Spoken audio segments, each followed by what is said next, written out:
सभी प्यारे बच्चों को मेरा नमस्कार। मैं अनुप कुमार आपका अपने चैनल एमएस क्लासरूम में फिर से आप सभी का स्वागत करता हूं। आज हम करने जा रहे हैं क्लास 10 फिजिक्स के इलेक्ट्रिसिटी चैप्टर का लेक्चर 7। लास्ट लेक्चर में हमने ओम्स लॉ से रिलेटेड न्यूमेरिकल्स को सॉल्व किया था और उससे रिलेटेड क्वेश्चंस को सॉल्व किए थे। ठीक है, तो इस लेक्चर में हम करने जा रहे हैं रेजिस्टेंस किस किस फैक्टर्स पर डिपेंड करता है और रेजिस्टिविटी क्या होती है। ठीक है, सबसे पहले हम देखेंगे रेजिस्टेंस किस किस फैक्टर्स पर डिपेंड करता है। तो लिखते हैं factors on which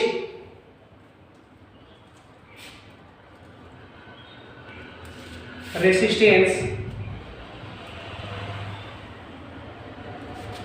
of a conductor depends upon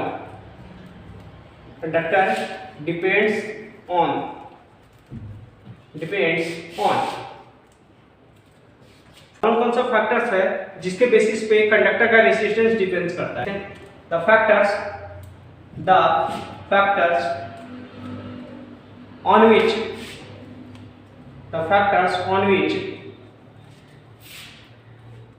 resistance of a conductor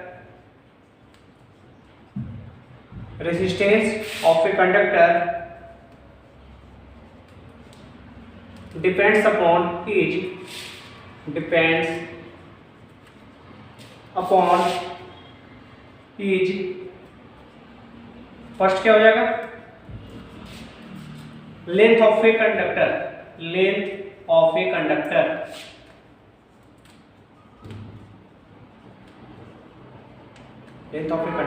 ठीक है। सेकंड हो जाएगा area cross section of conductor. Area cross section of a conductor, area cross section हो जाएगा।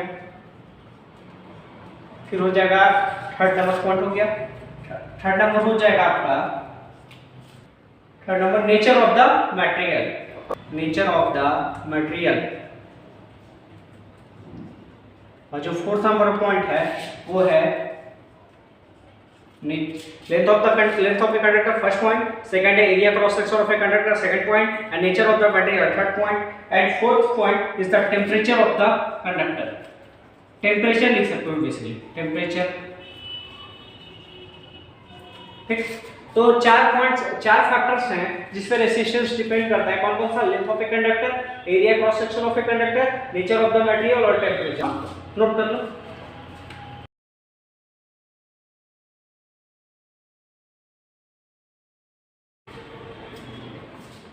अब हम देखने जा रहे हैं कि ये चारों फैक्टर्स जो दिया है, लेंथ है, एरिया क्रॉस सेक्शन है, नेचर है, टेम्परेचर है, ये चारों फैक्टर्स किस तरह से कंडक्टर को रेजिस्टेंस ऑफ ए कंडक्टर को चेंज करते हैं।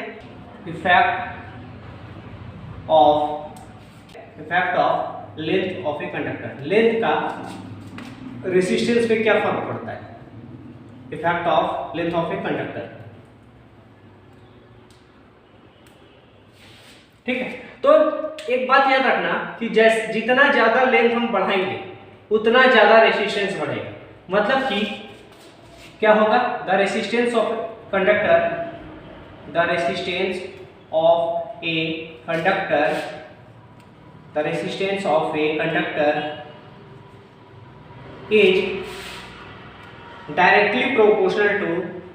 is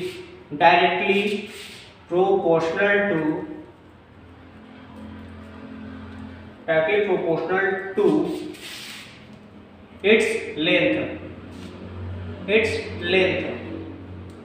मतलब कि क्या, if R is the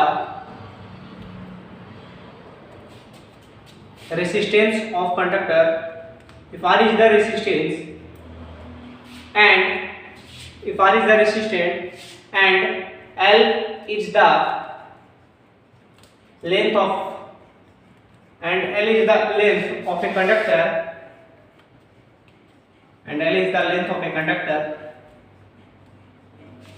then R is directly proportional to small l। ठीक है, R क्या होगा, रेजिस्टेंस जो होगा सो डायरेक्टली प्रोपोर्शनल होगा लेंथ के। ठीक है, इसके अकॉर्डिंग हम ये भी कह सकते हैं longer the wire, higher the resistance of a conductor, higher the resistance of a conductor, जितना लंबा वायर रहेगा उतना ज्यादा रेसिस्टेंस होगा कंडक्टर का, ठीक है, higher the resistance of a conductor and vice versa, मतलब कि जितना ज्यादा लंबा वायर उतना ज्यादा रेसिस्टेंस, जितना छोटा वायर उतना कम रेसिस्टेंस, ठीक है।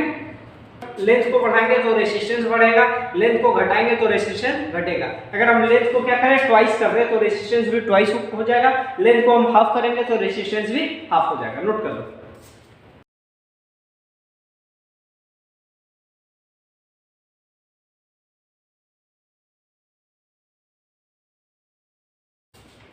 नेक्स्ट है effect of area of cross section of the conductor, मतलब एरिया ऑफ क्रॉस सेक्शन का मतलब होता है मोटाई, ठीक है। जितना ज्यादा वायर मोटा होगा उतना कम रेसिस्टेंस होगा, ठीक है। वायर जितना ज्यादा मोटा होगा रेसिस्टेंस उसका उतना कम होगा, और वायर जितना ज्यादा हम पतला रखेंगे रेसिस्टेंस उसका उतना ज्यादा बढ़ेगा, ठीक है।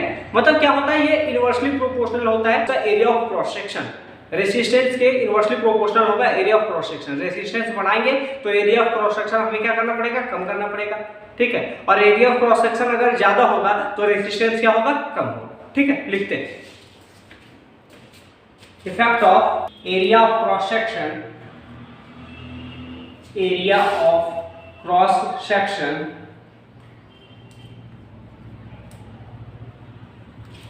नेक्स्ट है effect of area of the cross section, है ना।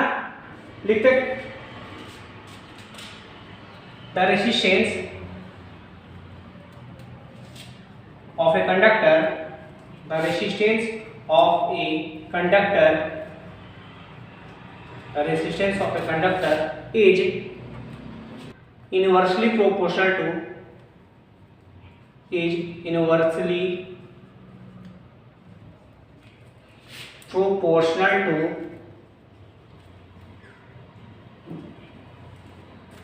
the resistance of a conductor is inversely proportional to area of cross section,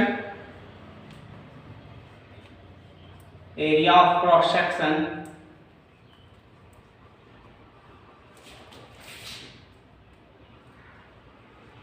of conductor,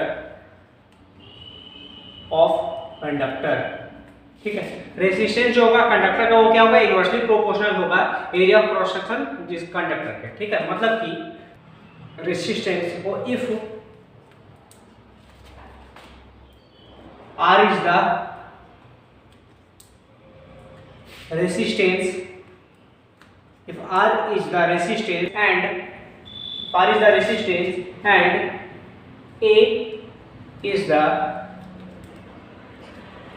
area of cross section and A is the area of cross section,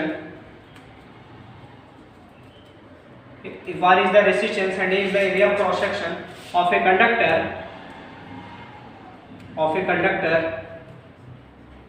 then R is inversely proportional to A। इसके लिए हम क्या लिख सकते हैं,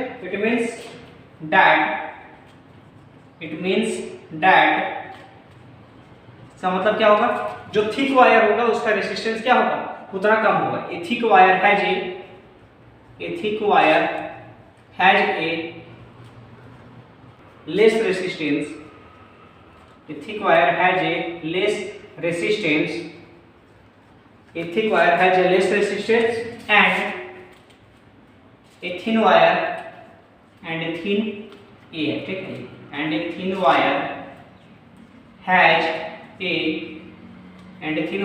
a high resistance, ठीक है। Thin wire का रेसिस्टेंस हाई होगा और थिक वायर का रेसिस्टेंस लेस होगा, ठीक है, कम होगा। नोट कर लो इसे।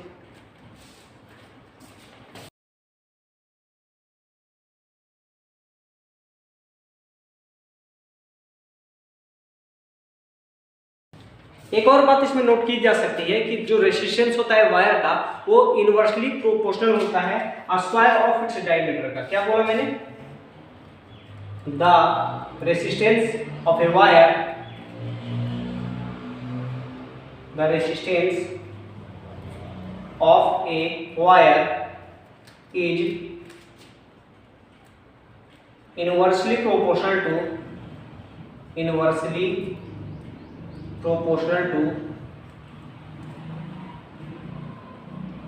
a square of its diameter, ठीक है। रेसिस्टेंस जो होगा वायर का वो क्या होगा, इनवर्सली प्रोपोर्शनल होगा स्क्वायर ऑफ इट्स डायमीटर के। मतलब कि अगर हम क्या करें, ये लिख लिया होगा तो मैं यहाँ नीचे थोड़ा इरेज कर दूँ, ठीक। अगर हम डायमीटर को क्या करेंगे, डबल कर देंगे। क्या करें, if the diameter of a wire is doubled, then अगर वायर का डायमीटर को हम डबल करेंगे, its resistance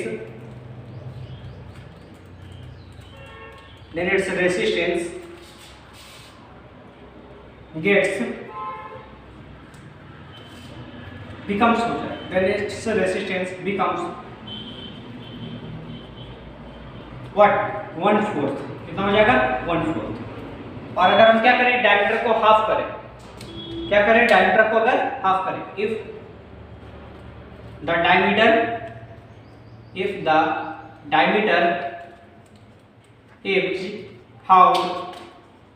डायमीटर को अगर हम हाफ करें तो क्या होगा, then its resistance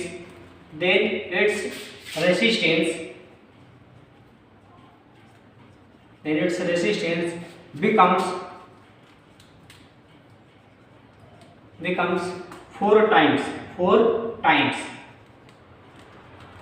मतलब कि आप लोग नोट करते होंगे, कोई तार 1 mm चौड़ा है, ठीक है, 1 mm मोटा है, कोई 2 mm मोटा है, तो 1 mm तार का जो रेसिस्टेंस होगा वो 2 mm तार के रेसिस्टेंस के कंपैरिजन में क्या होगा, ज्यादा होगा, क्योंकि 2 mm तार क्या है, ज्यादा मोटा है, उसका डायमीटर ज्यादा होगा, और डायमीटर ज्यादा होगा तो रेसिस्टेंस कम होगा। लेकिन 1 mm तार का क्या होता है, रेसिस्टेंस ज्यादा होगा क्योंकि डायमीटर उसका कम होता है, ठीक है, नोट कर लो इसे।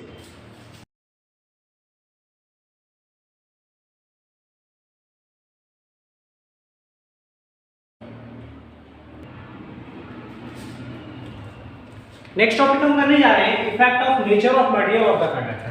मतलब मटेरियल का जैसा नेचर रहेगा। नेचर कहने का मतलब है कि मटेरियल का जैसा क्वालिटी हो। क्वालिटी का मतलब क्या हो सकता है, कोई मटेरियल, कोई जो वायर है वो कॉपर का बना हो, कोई एल्यूमिनियम का बना हो, कोई नाइक्रोम का बना हो, ठीक है। तो नेचर अलग अलग होगा मटेरियल का। अगर नेचर अलग अलग होगा तो रेसिस्टेंस भी क्या होगा, अलग अलग होगा। लिखते हैं इसे, क्या है, the electrical resistance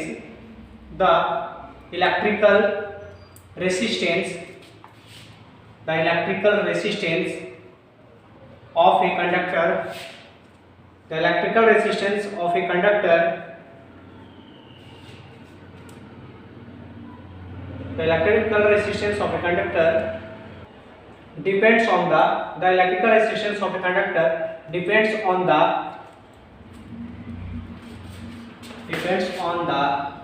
nature of the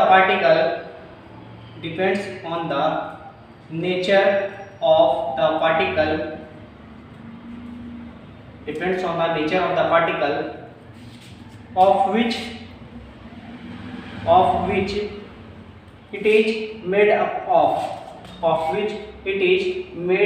of, ठीक है। मतलब कि मेड अप ऑफ, मतलब कि इलेक्ट्रिकल जो रेसिस्टेंस होगा कंडक्टर का वो किस पे डिपेंड करेगा, nature of the particle, nature of the conductor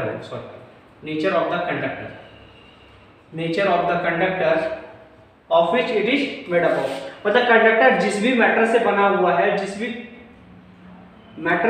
उस पर डिपेंड करेगा रेसिस्टेंस। मतलब कि अगर हम क्या करें, एक एग्जांपल लेते हैं। अगर if you take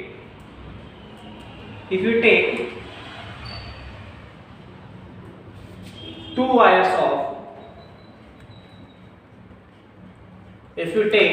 wires of same length and area of cross section, same length and area of cross section. If you take two wires of same length and area of cross section, मतलब कि अगर दो wire हम ले जिसका length भी same हो और एरिया ऑफ क्रॉस सेक्शन भी सेम हो,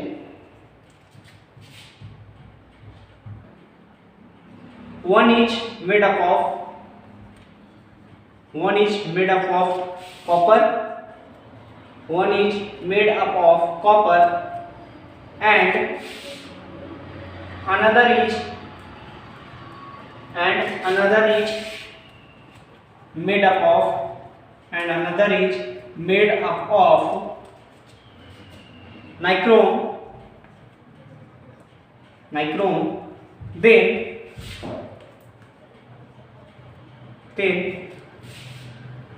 resistance of nichrome wire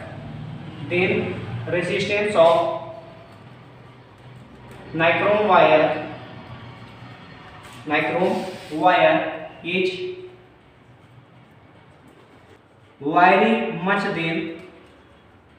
very much than resistance of copper wire. मतलब कॉपर वायर का जो रेसिस्टेंस होगा उसके कंपैरिजन में नाइक्रोम वायर का जो रेसिस्टेंस होगा वो बहुत ज्यादा होगा। और ऐसा इसलिए होता है क्योंकि नाइक्रोम जो है वो एलॉय है, मेटल एलॉय है, ठीक है, और कॉपर क्या है, एक तरह का मेटल है, सॉरी मेटल है। कॉपर मेटल है और नाइक्रोम क्या है, मेटल एलॉय है, ठीक है। तो मेटल एलॉय होने के कारण इसका रेसिस्टेंस ज्यादा होता है, जिसके कारण इसके थ्रू करंट भी कम पास होता है, ठीक है। मतलब कि हम ये लिख सकते हैं कि रेसिस्टेंस जो होता है नाइक्रोम का, रेसिस्टेंस ऑफ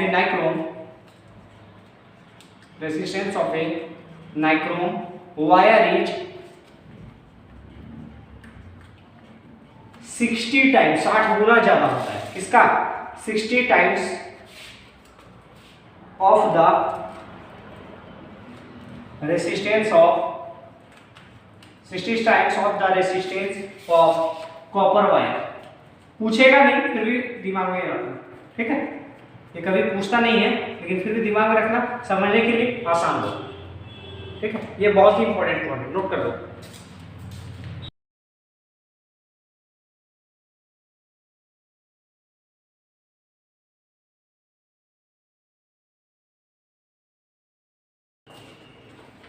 नेक्स्ट टॉपिक है इफेक्ट ऑफ टेम्परेचर। टेम्परेचर का क्या इफेक्ट पड़ता है रेसिस्टेंस पर?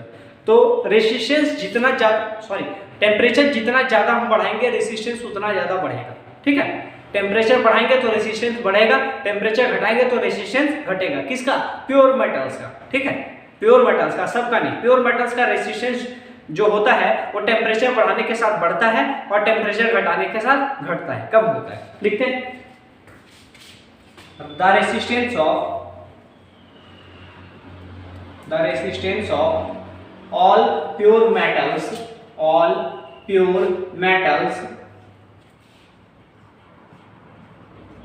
increases with increase in temperature and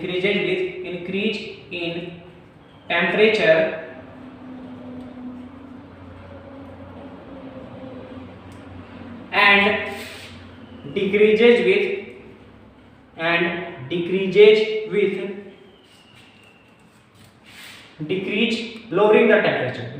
with lowering the temperature, ठीक है। रेसिस्टेंस जो होगा सभी प्योर मेटल्स का वो इंक्रीज करेगा टेम्परेचर बढ़ाने के साथ, और डिक्रीज होगा जैसे जैसे हम टेम्परेचर को कम करते जाएंगे, ठीक है। लेकिन एक बात और बताने की जरूरत है कि ये प्योर मेटल्स के साथ ही होता है, ठीक है। बेसिकली जो मेटल एलॉय होता है, लिखते हैं यहां पर, लिख ही देते हैं the resistance of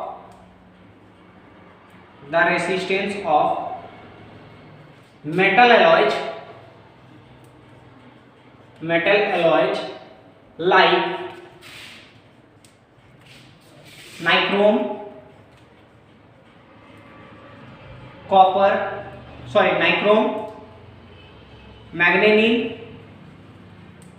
nichrome, manganese and constantan and constant term. जो रेसिस्टेंस होता है मेटल वाला, इसका कैसे कैसे नाइक्रोम हो गया, मैग्नेनियम हो गया और constant term does not depend upon लिख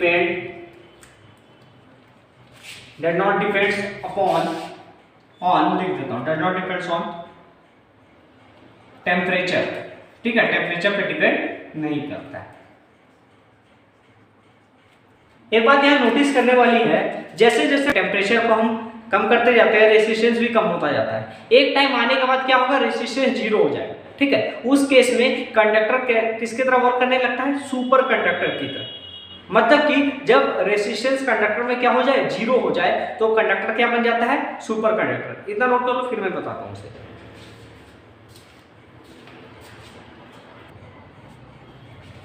क्या लिखा है मैंने सुपर कंडक्टर के बारे में, when the resistance of a conductor becomes zero, जब रेसिस्टेंस किसी कंडक्टर का जीरो हो जाता है, then it starts to act as a superconductor. तो ये कैसा एक्ट करना स्टार्ट हो जाता है, सुपर कंडक्टर की तरह। ठीक है, मतलब उससे आराम से इलेक्ट्रिक करंट फ्लो हो सकता है। ठीक है, नोट कर लोगे। फिर हम बढ़ेंगे इसके बाद रेसिस्टिविटी की तरफ, नोट कर लो।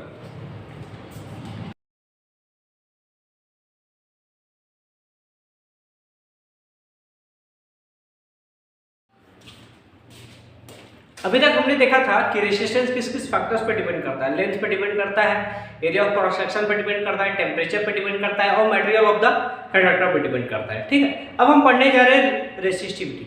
रेसिस्टिविटी को हम डायरेक्ट नहीं पढ़ पाएंगे, क्योंकि रेसिस्टिविटी को सबसे पहले हमें क्या करना पड़ेगा, डिराइव करना पड़ेगा।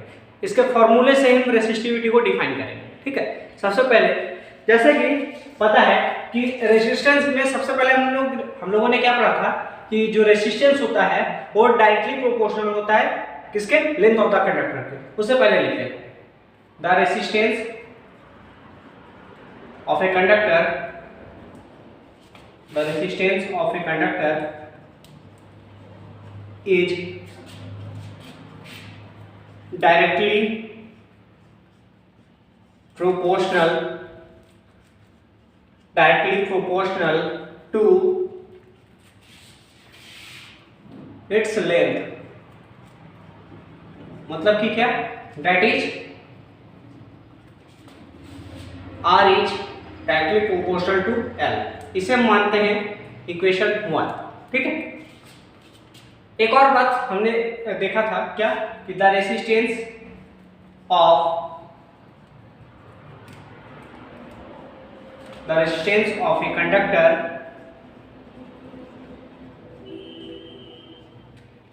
is inversely proportional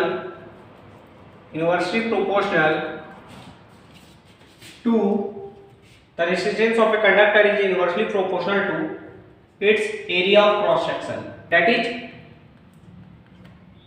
R is inversely proportional to A. ठीक है, ये दोनों हमने पढ़ा था पहले। अब हम क्या करेंगे, ये दोनों इक्वेशन को हम क्या करेंगे, कंबाइन करेंगे। ठीक है, कंबाइन करते हैं। नाउ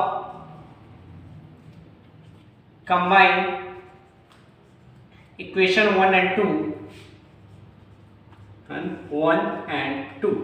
अब जब हम कंबाइन करेंगे तो R वन साइड होगा, R is directly proportional to L upon A।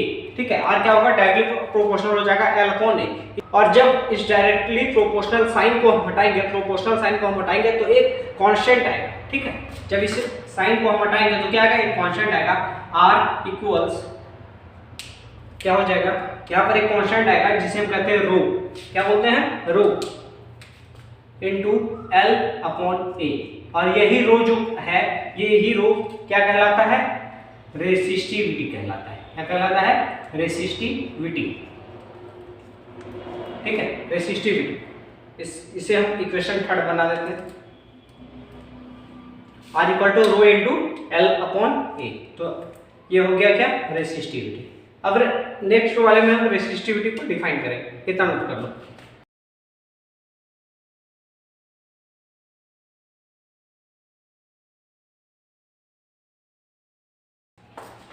Resistivity को हम एक और नाम से भी जानते हैं, जिसे हम कहते हैं स्पेसिफिक रेसिस्टेंस। क्या बोलते हैं, स्पेसिफिक रेसिस्टेंस। ठीक है। और अगर हम इस थर्ड वाले इक्वेशन को रीअरेंज करें, क्या करें, रीअरेंज करें, तो क्या आएगा, लिखते हैं on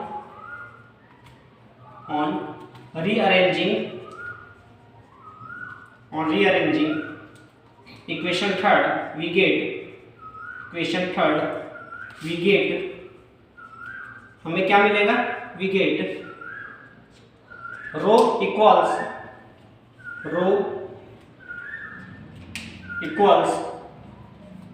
R into A upon L, ठीक है, rho equals R into A upon L,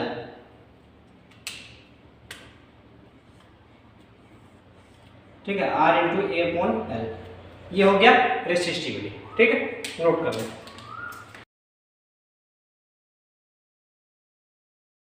ये जो रेसिस्टिविटी होता है किसी भी सब्सटेंस का, वो न्यूमेरिकली इक्वल होता है रेसिस्टेंस ऑफ दैट सब्सटेंस। हम लिख सकते हैं the resistivity of a substance is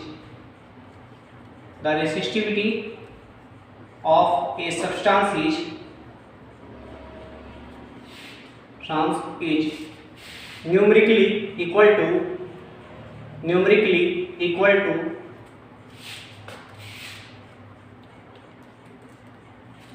resistance of that substance,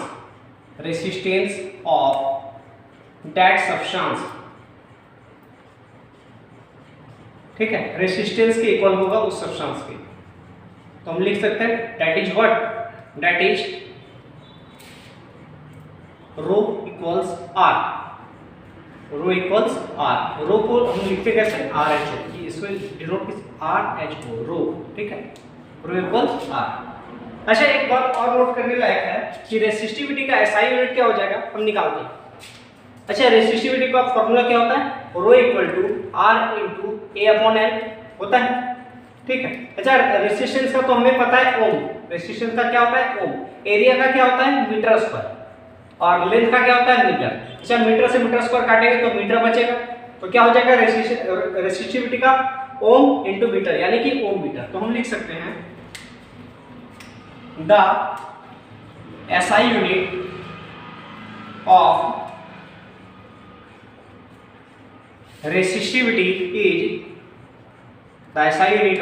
resistivity is क्या, ओम मीटर, क्या हो जाएगा ओम मीटर,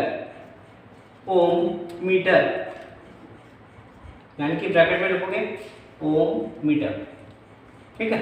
रेसिस्टिविटी का SI यूनिट क्या होगा, ओम मीटर, ठीक है।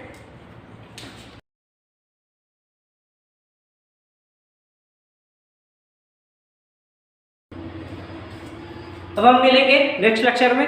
लेक्चर अच्छा लगा हो तो लाइक जरूर करना, चैनल को सब्सक्राइब कर लेना, ताकि लेटेस्ट अपडेट आप लोगों तक पहुंचते रहे। Thank you.